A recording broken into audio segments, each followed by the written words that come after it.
That one, said Miss Fortune to the shopkeeper, pointing to one of the several strange shapes on the counter behind him. I want that one. Fine choice. However, if I can make a suggestion, ma'am, we sell weapons with that modification built in, plus others on top of that. The shopkeeper replied. Here, why not take a look at the... Miss Fortune slammed her hand on the counter, causing the man to jump and take a step backwards. Sweetie, if I wanted another gun, I'd have asked for another gun. But I didn't. I asked for the upgrade. So, give me the upgrade, okay? Her words were sickly sweet, but her final word shot itself into the man's heart like a bullet from one of her guns. Yes, right away, he muttered, taking her guns and the strange object and, well, she wasn't sure. Whenever she got her guns upgraded, the shopkeeper simply turned around for a few moments, fumbled with them, and then it was done. She wasn't even sure how the object modified the gun exactly, but by now she had learned two things. First, things in Arcadia rarely work the way they would in the real world. And second, as long as she got what she wanted, she truly couldn't care less how it happened or what she had to do. Soon enough, he handed her guns back to her. Both have been given the upgrade you picked out. They should both pack quite a punch compared to before. That'll be 5,000 points each. If you don't mind, of course, he stuttered. Smiling, Miss Fortune handed over a 50,000 point coin. Keep the change, she said, walking out the door with guns in hand and resting on her shoulders. She loved saying that. Keep the change. It let others know just how many points she had, just how good she really was. And she most certainly was good. Well, maybe not hero of the land kind of good, but that was one of the few titles she could live without. If she happened to become some sort of hero along the path to a high score, great. If others decided they weren't very fond of her, well, that was fine too, as long as they didn't get in the way of her setting an even higher score. It didn't matter if someone was a friend, enemy, or an annoying fanboy who keeps following her around. Wait, she thought, stopping in her tracks. Please tell me I didn't just see... She did. Hey, Miss Fortune, wait! Damn it. Running through the crowd, frantically waving at her, was a young boy. Like most of Arcadia's residents in this area, he was dressed like a medieval peasant. His shabby, dull-coloured clothes failing to distinguish him from the crowd and leaving his rabid enthusiasm as his only defining characteristic. He stopped in front of her. I can't believe I finally found you again, he panted. Miss Fortune sighed. I told you to stop following me, kid. But you're Miss Fortune, said the boy. You're incredible and like the greatest hero we've ever had. Miss Fortune shook her head. Well, you've got it half right. I know I'm incredible, but I'm not a hero. Now beat it. I've got more important things to do. Like what? She paused. Truthfully, she had nothing to do at the moment and simply hadn't expected him to call her bluff. Given the stars in this kid's eyes, he probably thinks I'm actually off to collect another bounty. Bounty hunter things. You wouldn't understand, she said, pushing past him. To her annoyance, the boy began to walk alongside her. Are you gonna go after a bad guy again? He asked. With a gasp, he added, Are you gonna take down Kiana? I don't know who that is, but if I haven't heard of her, I doubt she's worth my time. Probably just some 2-bit mini-boss. No, I only take down real targets. Despite her attempts to shoo the boy away, he only seemed to become more enamored by her by the minute. It had been hard enough escaping him the last time he had found her in the middle of a village not far from where they were now, only managing to do it using a portal hidden behind a cluster of trees, and she suspected it was not about to become any easier. So, where did you come from? The boy asked. You weren't born in Arcadia, were you? I know I'd have heard of you way earlier if you were. Did you have friends or family? Why do you only use those guns? Can't you afford other ones? I'm Garrett, by the way. I didn't tell you my name last time, so... Miss Fortune stopped walking and whipped around, pointed her right gun at the boy's face and hoping he wouldn't call her bluff again. You talk too much, kid. Knock it off, or you'll find out exactly why I keep these two around. Far from being scared, Garrett gasped happily and stared at the gun. This is so cool. I got to see Miss Fortune's guns up close. No one has ever been able to do that and live before. Great. She muttered, realizing she had just given him something to brag about when he finally does go home. Hey, stop! Said a forceful voice. Oh, come on. Miss Fortune exclaimed as a woman dressed in armor shuffled towards them. Pointing a gun at a child, in broad daylight no less? I'm taking you in! She growled. Miss Fortune raised an eyebrow at the woman, but said nothing, instead pulling her gun away from Garrett and turning to walk away from the two. Wait! Come back here! The guard snapped, catching up to her as quickly as she could, which it turned out was not very quickly. Didn't you hear? You're under arrest! Of course I heard you. Say something interesting next time and maybe I'll even respond. Why, you... Hey! Garrett said. Don't you know who you're talking to? That's Miss Fortune. Wait, your misfortune? She asked. The misfortune? Now you're saying something worth listening to. She said. That's me. Got a problem with that? Well, no. I just didn't think a famous hero like you would go around pointing guns at kids. She stopped walking again and crossed her arms. Why does everyone keep calling me a hero? It doesn't even sound as good as bounty hunter. The guard ignored her. If you're really who you say, maybe you can help us out. That's what everyone thinks, hun. She laughed. They're always disappointed in the end. Of course, if you've got something in it for me, we'll talk about it. How does not being arrested for threatening a child sound? She replied bluntly. Wouldn't be the first time I've broken out of prison, but point taken. What do you want? She pulled out a roll of paper from seemingly nowhere, a trick inhabitants of Arcadia all seemed to know. Unfurling it revealed a drawn picture of a raccoon's head, though it appeared just slightly more humanoid than a typical animal's. Its expression, at the very least, was one of utter contempt, and very reminiscent of the look many of her targets had given her before she took them in. More importantly, the bounty under his name had a good number of zeros attached to it. His name is Roland, The guard explained. Recently, things have been going missing at an increasing rate. We aren't sure where he came from, but... Squalor squabble, Said Miss Fortune without thinking. Hardly my kind of game, but a high score is a high score. The other two stared at her. It was a moment before she realized what she had said, quickly adding, It's, the name of the town he's from. Been there once. Didn't like it. But you just called it a game. The guard pointed out. Look, do you want me to deal with him or not? Miss Fortune asked. Although clearly still confused, she continued. Yes, well, he's been stealing all sorts of valuables from people's homes, though how he does it is unclear. Raccoons have been seen near the victims' homes shortly before the thefts are reported, even in broad daylight, so we can only assume he's using them to steal from everyone. He's even kidnapped 2 people, though why he wants them or if he'll kidnap others is anyone's guess. That's how he works. She explained. He doesn't want to live like a commoner, so he surrounds himself with the finest of everything. Jewels, clothes, men, women, anything that has value to it. Can't say I blame him, but even I wouldn't steal from someone else. A trophy's worthless if you didn't win it yourself. You already seem to know a great deal about him, Said the guard. but I suppose this will only benefit you. Am I correct in assuming you'll take the job? She shrugged. Sure, why not? He's worth a few points. Excellent. I will leave you to it then. Come along, young man. We don't want to get in her way. The guard attempted to take Garrett's arm, but he pulled it away and moved to stand beside Miss Fortune. I want to stay with her. Wherever she goes, adventure will follow. She said happily. You heard the kid.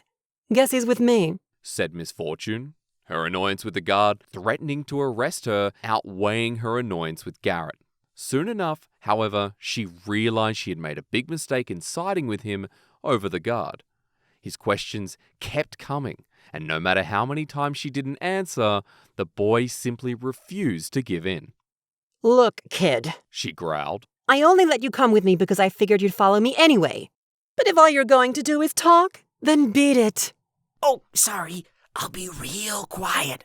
Starting now. He replied, staring at her intently. Miss Fortune rolled her eyes, and the two continued their walk in silence until they left the city. Like in a real video game, the world had been divided into specific areas placed onto an overworld of sorts. There was very often very little space in between towns, though one could occasionally find a traveler or a group of weak monsters roaming about. If she knew where Roland was hiding, it would be relatively easy to get where he was. The problem, however, was that she had no clue. She had never seen anything resembling a castle or a hideout that could belong to him, and she certainly could not remember enough of the game in the real world to recall any clues.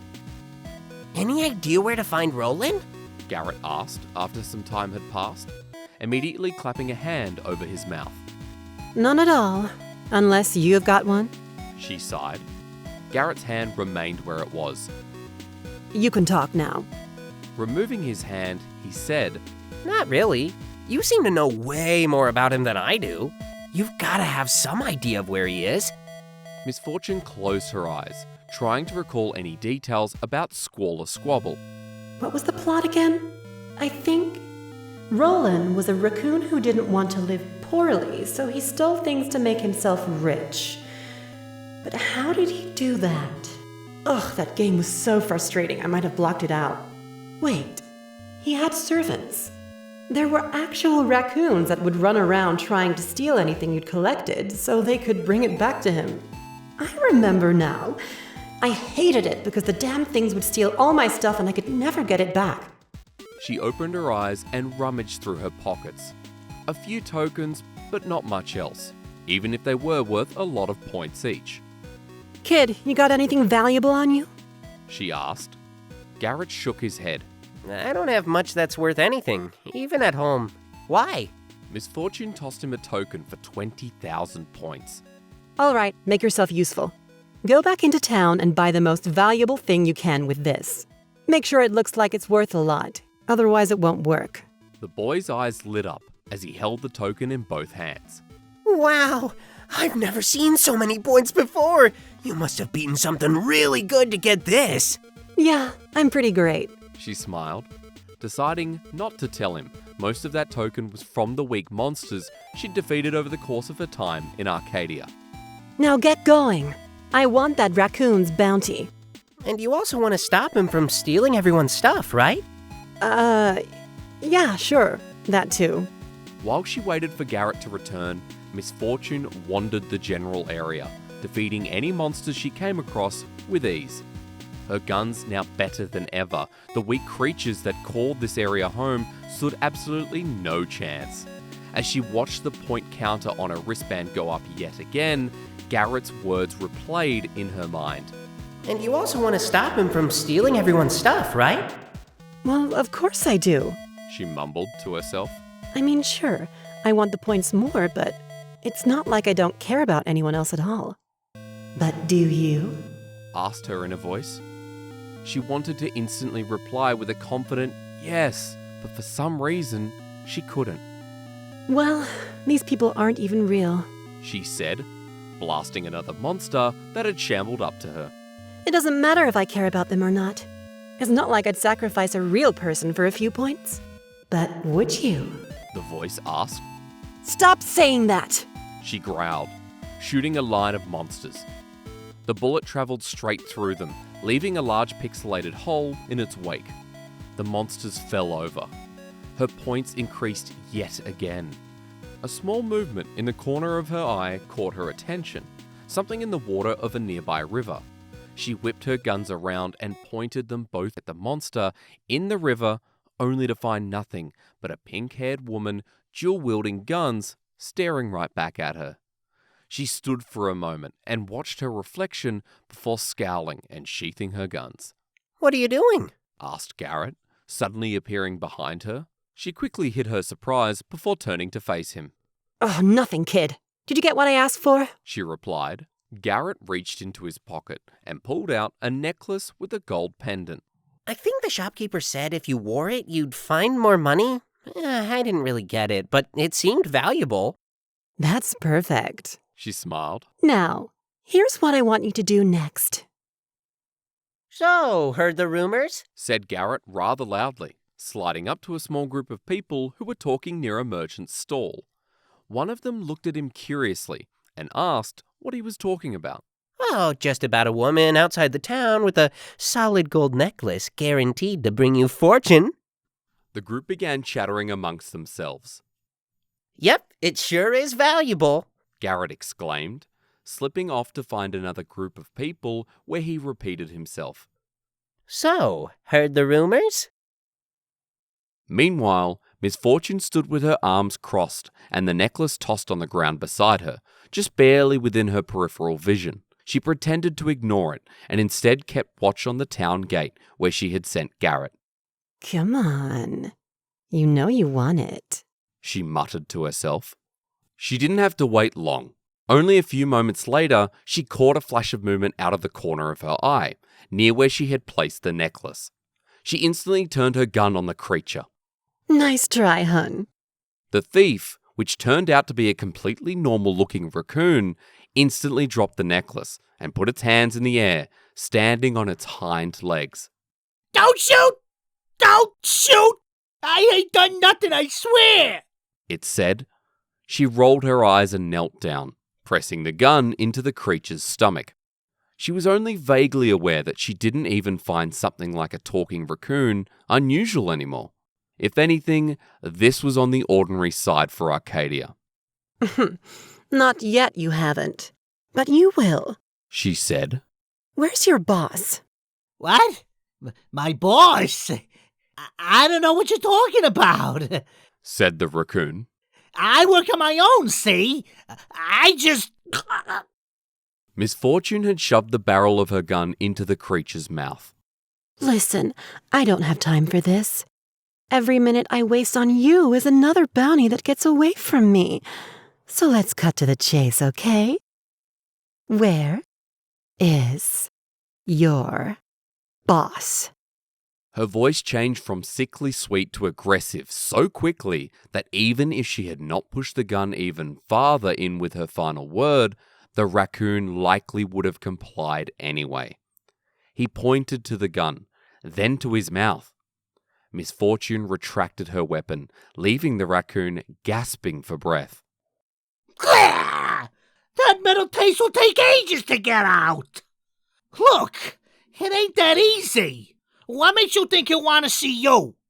I mean, you're pretty and all, but he don't take interest in just anyone. Just 'cause I bring you to his castle, it doesn't mean you'll get an audience with him. Oh, he'll be interested in me. She said.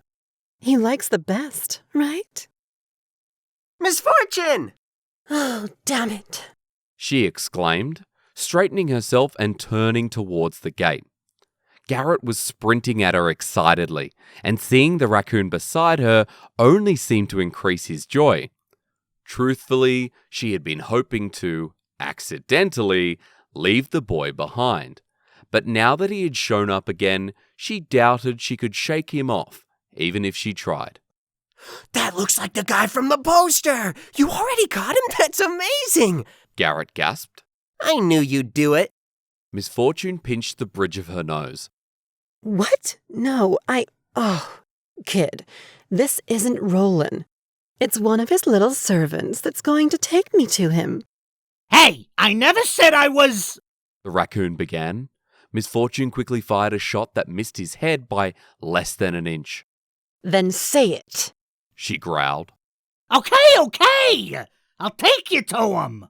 He said. He placed his paw on the ground, muttering to himself as he did so. I'll roll and put you in your place, crazy little... Miss Fortune briefly considered blasting him right there, but he likely wasn't worth many points. Soon enough, a large hole opened up underneath the raccoon's paw, another trick she had come across throughout her travels, but that was typically only used by high-level characters or her enemies attempting to make a desperate escape. Thankfully, as she learned from experience, anything can go into them. Other people, for example, or bullets. All right, hop in. The raccoon grunted. Miss Fortune looked down on the creature with contempt. Make another one. And don't even think about doing that again, She said. Huh? What are you talking about? You asked me to make a portal, so I did. The raccoon replied. She pointed her gun at him. You first, then. Well, I'm waiting. The raccoon paused, then swore loudly and closed the portal. Oh, you gotta be kidding me! What did I do to get stuck dealing with this, huh? Fine! You're right! It was a trap! It would have put you over a volcano, and then you would have been out of my fur! He opened another portal and crossed his arms in frustration. There! Happy? A real one this time! I'll even go in first! At least that way I'll get 10 seconds away from yous! He jumped into the portal, perhaps a bit too eagerly. Garrett looked at Miss Fortune in amazement. That was so cool. How'd you know it was a trap? He asked excitedly. Miss Fortune winked at him. I didn't. She said before hopping into the portal herself. Moments later, the portal spat her into the air. She landed gracefully on her feet, but Garrett was not so lucky, tumbling about before landing directly on his behind. Even more unfortunately for him, they were no longer in a grassy field, but in the middle of a dimly lit room with stone flooring, which likely increased his pain substantially. A few torches hung on the walls, but they were hardly enough to cast any significant amount of light as their distance indicated that the room was quite large. All she could see clearly was an enormous window on the opposite wall, a beam of moonlight shining through it onto an empty space in front of her. Ow! Does using portals always hurt this much? Garrett groaned, his voice echoing slightly. Only when you're not used to it like I am. Now, where are we? A voice rang out through the darkness. It was clear, smooth, and, to someone less composed than her, of course, quite alluring. My dear, you're in a place of perfection, of pure love and beauty, of endless treasure, my castle.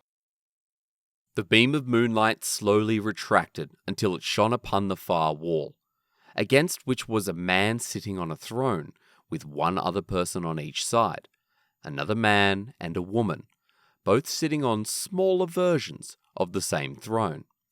Of course, the word man had to be used loosely, as it looked more like a raccoon with the proportions of a human.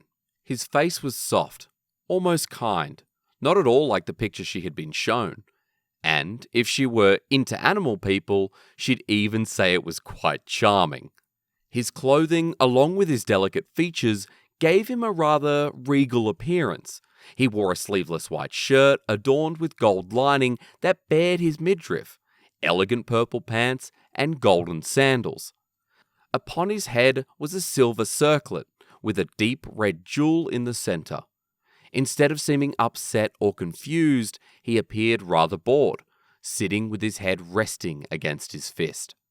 The other two wore similar outfits, although both had more bangles around their wrists and arms than he did, and their own circlets were gold. Although their jewelry was beautiful, none compared to their stunning perfection. Never in all of Arcadia had she seen two people as flawless as the ones before her. Even she couldn't help having her thoughts running off on their own, though she quickly caught them, of course. So, you must be Roland. This is your castle, huh? Not as grand as I was expecting, She said, taking a few steps towards him. And you must be the infamous bounty hunter, Miss Fortune. Roland replied. Yes, I've heard many stories about you. None of them mention how incredibly beautiful you are, though. I could search all of Arcadia, and I would find few as radiant as you are. Although she wouldn't call herself entranced by any means, she did feel a strange sensation ripple throughout her body at hearing Roland's enticing voice compliment her. It likely did not help that it was genuine and not a weak tactic to get her to lower her guard, like all of the other bosses she'd fought, which was somewhat surprising. Well, I guess I'm going to have to unpack that one later, She thought. For now, though, the only sweet sound I want to hear is my point counter going up. Thanks, but the only thing I'm interested in at the moment is freeing those hostages and taking you down, She said, pointing one of her guns at him. Roland tilted his head to the side. Hostages? What hostages? He glanced at a patch of shadows to his right. Jack, is there something I should know about? The raccoon from earlier ran out of the shadows and bowed. No! We ain't taking anybody! He said quickly. Swear! Roland nodded and shooed him back into the shadows. That is certainly a relief. For a moment I was worried my servants did something unfortunate. Given that they have not, however, I must admit I'm quite confused. What hostages are you talking about? Misfortune raised an eyebrow and glanced at the woman to Roland's left. He followed her gaze and laughed. Oh, my dear, you've got it all wrong. These two are not hostages, no.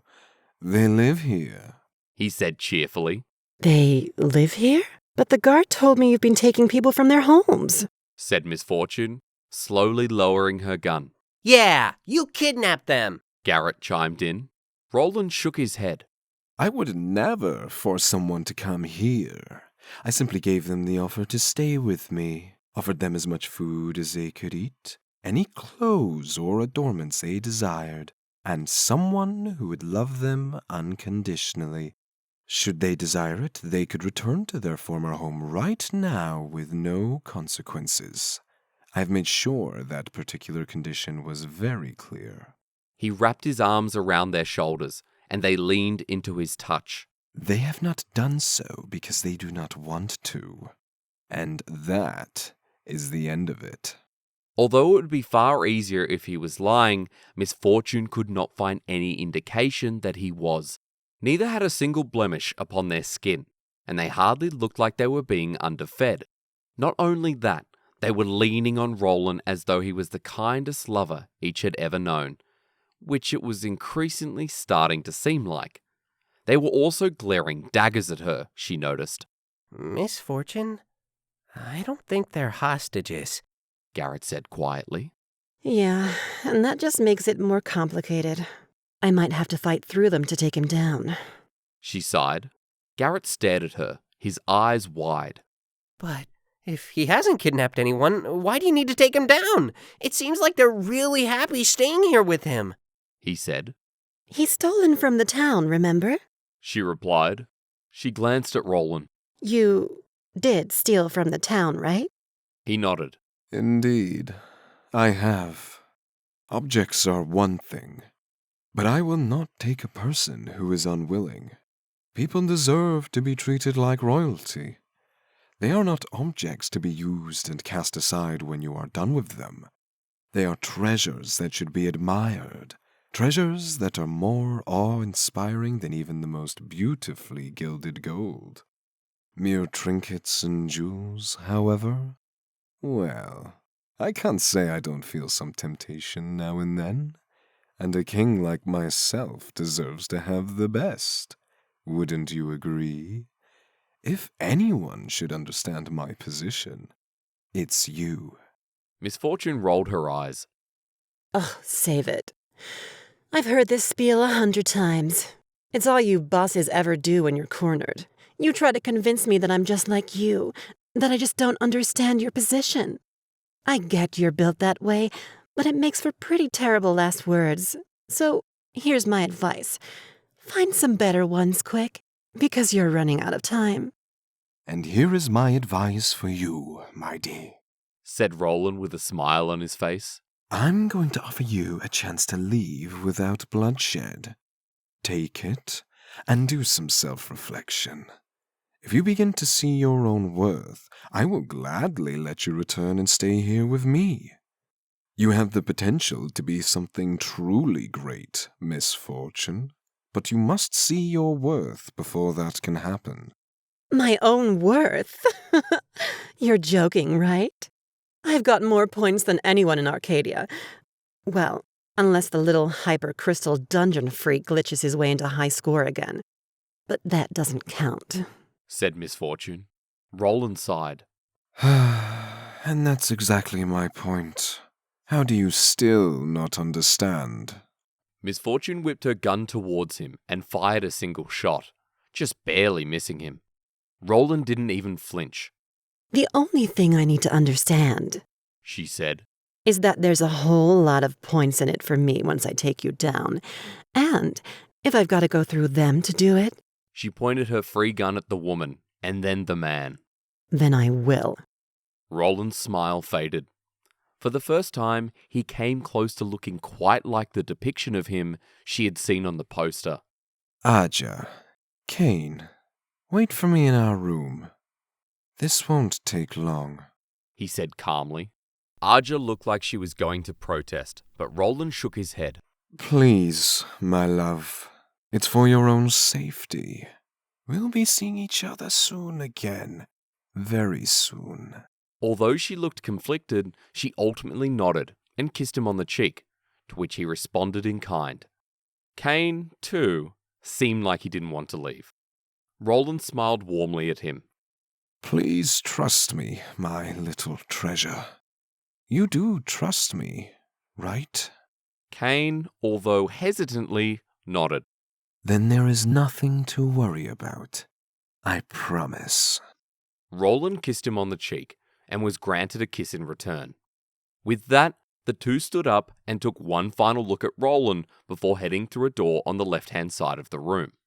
Once they were gone, any sense of happiness faded from Roland's face again as he looked at Miss Fortune.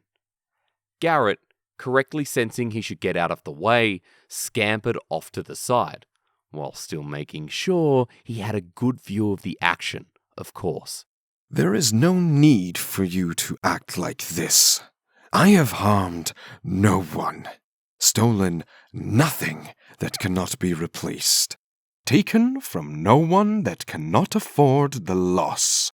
And yet you come into my castle looking for conflict all the same.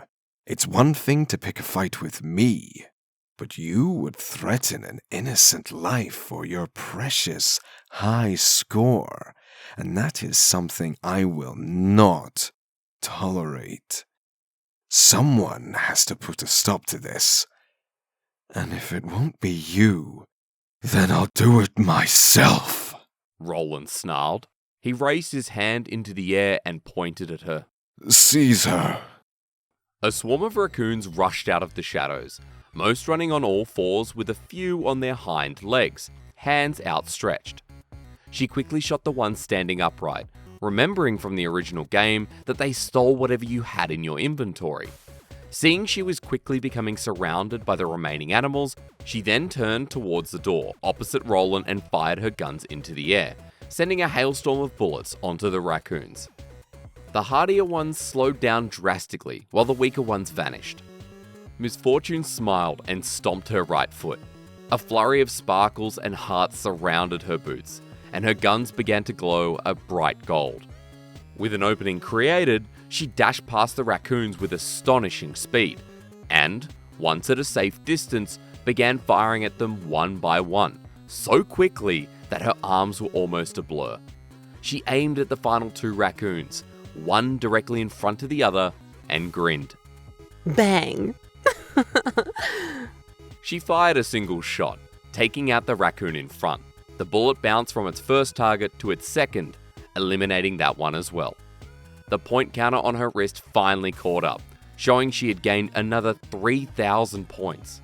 She exhaled and relaxed her posture, resting her guns on her shoulders. Aw, is that it? she asked. I only got a few thousand points from that. How's a girl supposed to get a high score if you don't put up more of a fight? Roland shook his head. Even now, that is all you can think about. How lonely a life you must lead. I am begging you, Misfortune. Let me show you the correct path before it's too late. If you continue on like this, you will only hurt yourself. He paused, stared at her for a moment, and sighed. But I suppose my words are wasted on you, aren't they? If you were going to change, you would have by now. Very well. If I must step into the ring in order to stop the scourge upon this land that is your existence, so be it. Misfortune smiled. Oh, please. Like I said, I've heard it all from you bosses. You'll say anything and do anything to get me to stop, but once Misfortune's caught the scent of a bounty like yours, there's nowhere to hide and no way to win. Roland said nothing. He stood up, his eyes closed as though mentally preparing himself. They flew open, his gaze now fixed on her, and a strong gust of wind flew out from behind him, blasting directly into her and pushing her back several inches. Roland, aided by the wind, dashed forward in the blink of an eye and attempted to grab the gun in her right hand. Her reflexes honed through the many boss fights she had won so far, she managed to pull away at the last second and brought her leg up to deliver a swift kick to his abdomen. He vanished, reappearing a few feet back. Roland raised his hand into the air.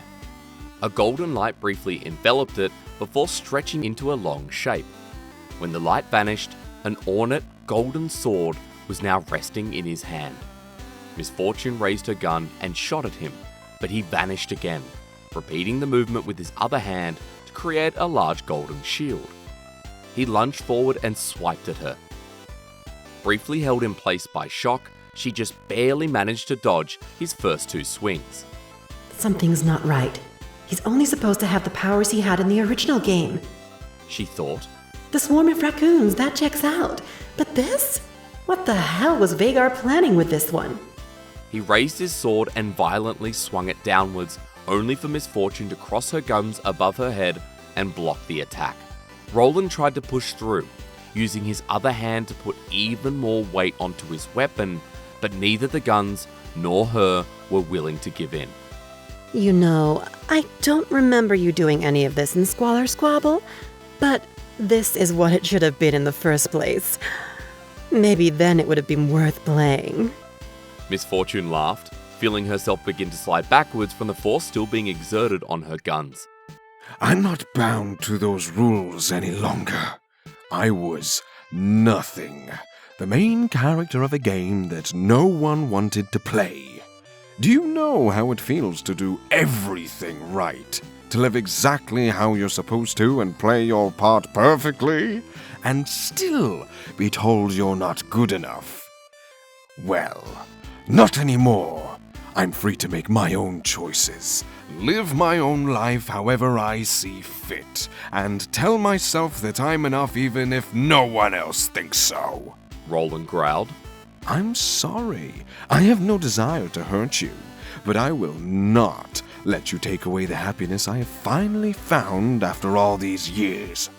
While he was monologuing, Misfortune turned her head just slightly and saw Garrett in the corner of her eye, clearly trying to convey something to her without Roland noticing, but being so cryptic that even she couldn't guess what it was. She thought she saw him point to Roland and assumed the message was, "Keep him distracted," or something of the sort. Perhaps he intended to save the day and tackle her opponent so that she could deal the final blow. Yeah, not happening, kid. This one's all mine. Happiness? You're a fake bit of sentient code brought to life by Vagar. She smirked. You can't be happy because you don't exist. Your only purpose is to do whatever Vagar wants you to do. Looks to me like nothing's really changed after all. Silence! Roland snarled, finally losing his calm, kingly demeanor. Her moment finally arriving, Misfortune used his lapse in concentration to shove the sword away from her and fire a shot into his hand. Unable to maintain the grip on it, the weapon flew out of his grasp and landed with a loud clang on the stone floor. With the sword no longer a threat, she shot a bullet at his exposed left arm, forcing him to drop the shield, which she quickly kicked away. Finally, she delivered a forceful kick to Roland, knocking him to the ground before jumping backwards, creating a sizable distance between the two. She pointed both of her guns at him and smiled. Well, that didn't last long. I'm surprised you're even considered a boss with how weak you are. Any last words? She asked. Roland, his breathing heavy and his eyes filled with fury, slowly propped himself up on one knee, seemingly too winded to rise any more than that. He looked up at Misfortune. No matter how many times I have to come back, I'll make you pay for this.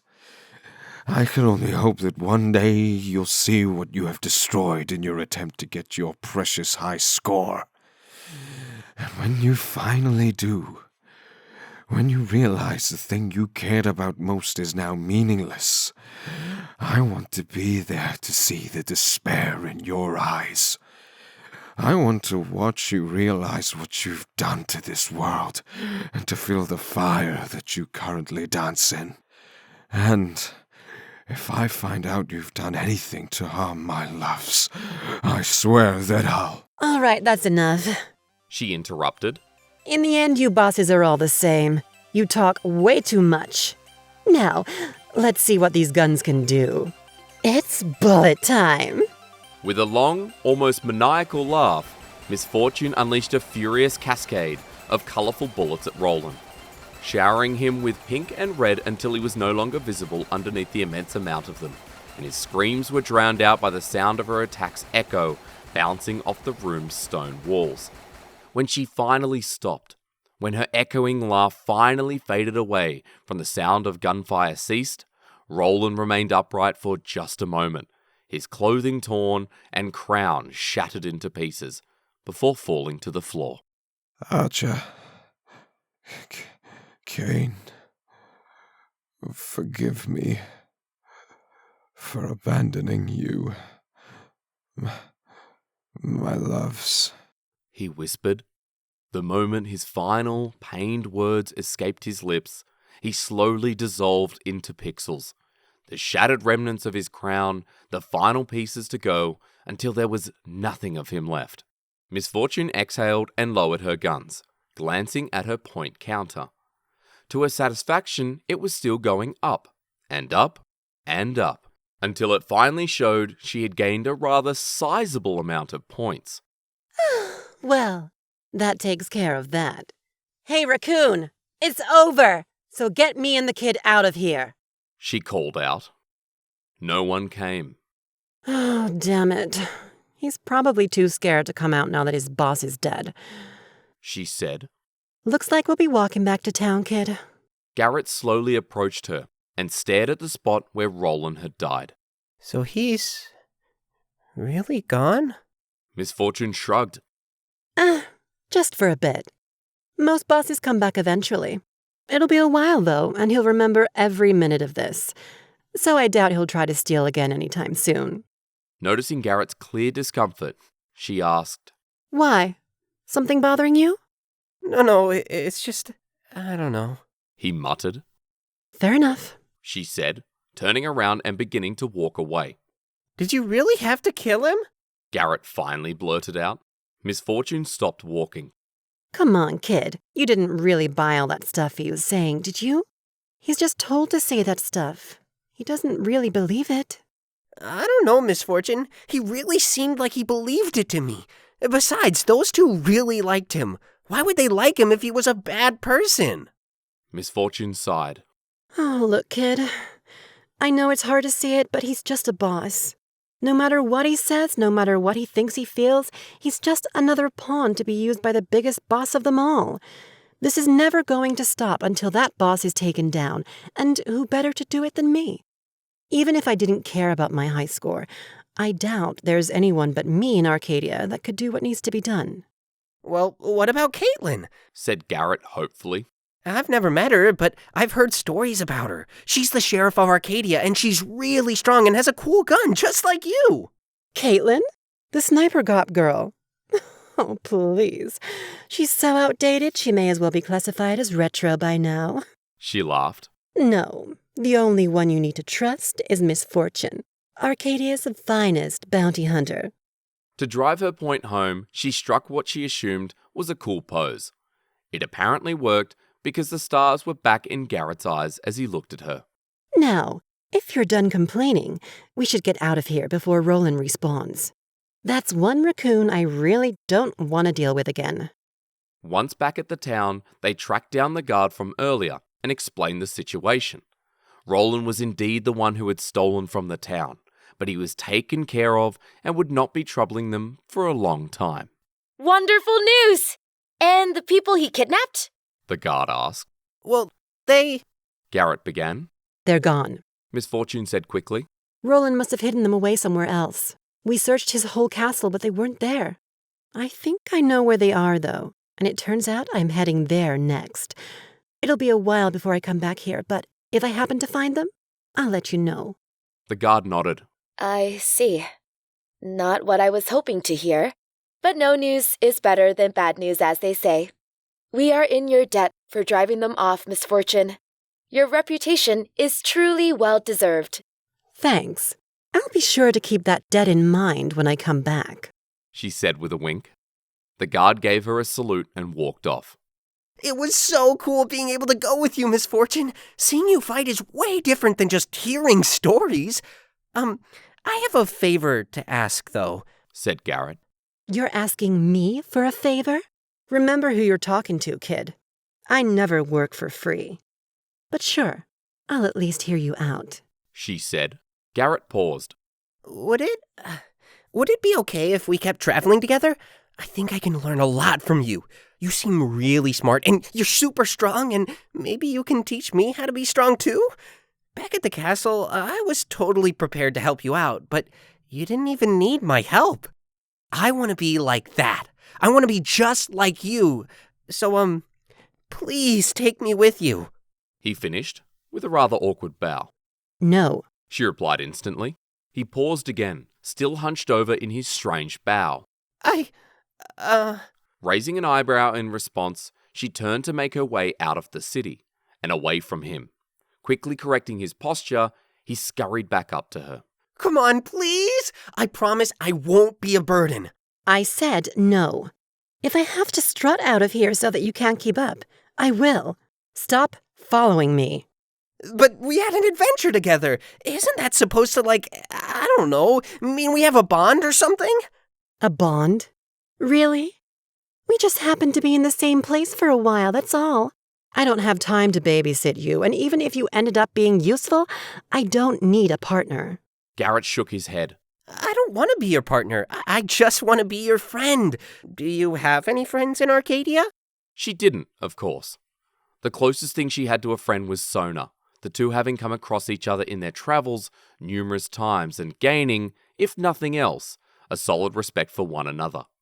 Still, they hardly ever talked. And not just because Sona was mute and preferred to talk through the music from her weird instrument. They simply had no reason to, and she certainly had no reason to talk to this child. Still, as he continued to look at her with reverence, she hated that she felt the tiniest pang of guilt form within her heart. She knelt down and placed her hands on Garrett's shoulders. Listen, Garrett. You seem like a good kid, and I'm sure you just want to do what you think is best. I can understand that, so I'm going to give you some advice. And I want you to pay close attention. Like I said, I don't normally help for free. Got it? Garrett nodded. Okay. I know you think you need to go with me to figure your life out, but that's not how it works. Your path is one that you've got to figure out and walk yourself until you're the best at what you do. And definitely remember this part, because this is important. Once you're there, do not ever stop, even for a second. If living your own story means we cross paths again, well, fine. I can accept that. What I can't accept is you tearing the pages out of your life's book because you want me to be the author. Your story isn't about me. It never will be. It's about you, and it'll only ever be about you no matter what anyone else says otherwise. Do you understand where I'm going with this?